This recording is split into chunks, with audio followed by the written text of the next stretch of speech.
কনকনে শীত আর এর মধ্যেই সকাল সকাল এসআইআর এর হিয়ারিংয়ে হাজির হতে হচ্ছে অশীতিপর বৃদ্ধ বৃদ্ধা এবং অসহায় মানুষগুলিকে। ছাড় পাচ্ছেন না প্রতিবন্ধীরাও। চোখে দেখতে পান না এমন ব্যক্তিকেও দেখা গেল হিয়ারিংয়ের লাইনে দাঁড়িয়ে থাকতে। এদিকে মঙ্গলবার থেকেই বিডিও অফিসের সামনে সহায়তা ক্যাম্প বসিয়েছে তৃণমূল। বিডিও অফিসে পৌঁছে গেলেন রাজগঞ্জের বিধায়ক খগেশ্বর রায়। হিয়ারিংয়ের নোটিশ মতো হাজির না হতে পারলে যদি নাম বাদ চলে যায়, সেই আতঙ্কেই শীতের তীব্রতা উপেক্ষা করেই সকাল সকাল রাজগঞ্জ বিডিও অফিসে ভিড় করছেন বহু মানুষ।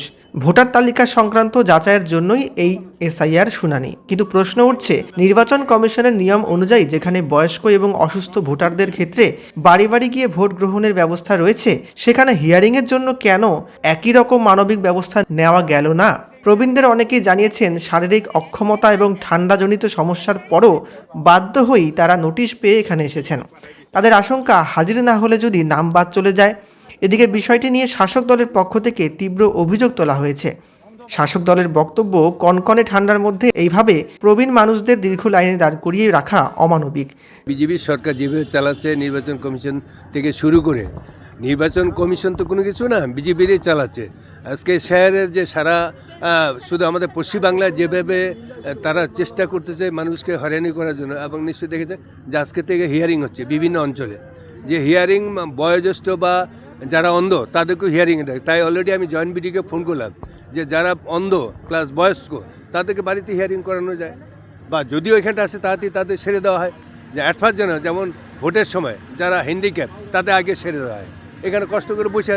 তাই জয়েন্ট ভিডিও এখনই যেটা বললো, এখনই তাদেরকে সেরে দেয়, হিয়ারিং করে সেরে দেবো। কিন্তু এটা যেটা বিজেপি নির্বাচন কমিশন যেটা করতেছে, বিজেপির সাধারণ মানুষকে হয়রানি করার, এটা আমরা বিশেষ করে তৃণমূল কংগ্রেস পক্ষ থেকে বিরাট নিন্দা করছি। এবং নিশ্চয়ই আপনারা জানেন যে পরশুদিন আমাদের অভিষেক ব্যানার্জি বলছে যে একটা নামও যদি কাটা যায়, আমরা তৃণমূল কংগ্রেস বৃহত্তর আন্দোলন করব। কাজেই যেহেতু একটা হিয়ারিং হচ্ছে, আমাদের কর্তব্য, আমাদের যেমন ব্লক সভাপতি থেকে শুরু প্রত্যেকটা অঞ্চল সভাপতি আছে, পঞ্চায়েত সমিতির সভাপতিরা আছে, প্রধানরা আছে, প্রত্যেকে আমরা নজরে রাখবো যে একটা ভোটের নামও যেন কাটা না যায়। তার জন্য আজকে আমরা কিন্তু হিয়ারিংয়ে উপস্থিত হয়েছি। আমরা দেখতেছি, নজর রাখছি বিজেপি কীভাবে নাম কাটে, আমরা দেখব।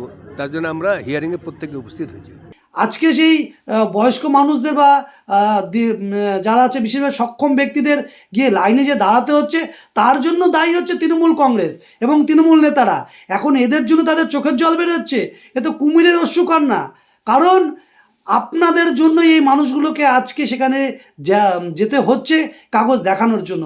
আপনারা এত গুন্ডামি না করলে, মস্তানি যদি না করতেন, তবে নির্বাচন কমিশন অবশ্যই বিকল্প কোনো ব্যবস্থা বের করতো। এখনও নির্বাচন কমিশনের কাছে আমরা আবেদন করতেই পারি যে যারা বিশেষভাবে সক্ষম ব্যক্তি, যারা 80-র উপর যাদের বয়স, তাদের ক্ষেত্রে যাতে অন্যরকম ব্যবস্থা করা যায়, এটা আমরাও চাইবো। তবে তৃণমূলের জন্য যদি না হয়, তার জন্য সম্পূর্ণ দায়ী থাকবে তৃণমূল।